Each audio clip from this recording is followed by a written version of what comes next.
So, ayan guys, magluluto tayo ng potato.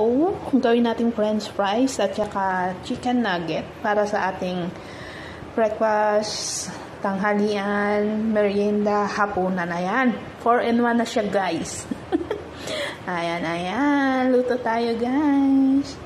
Ayan guys, habang nakasaling ating french fries, gagawa naman tayo ng sausawan natin, ketchup at mayonnaise, paghahaluin natin guys, para sa ating sausawan. Ayan, may pares tayong kape mamaya.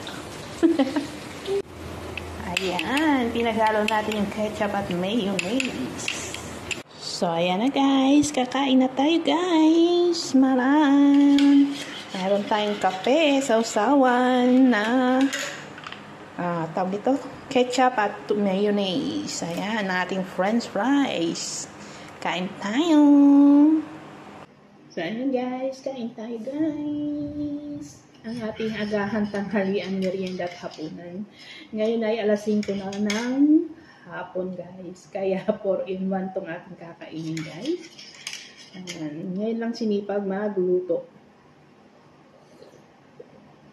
Malamig yung tubig. Kaya lang yan, pinalalamig ko rin naman yung kape.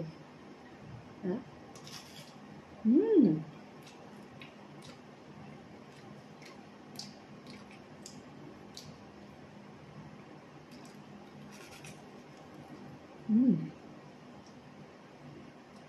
Kain.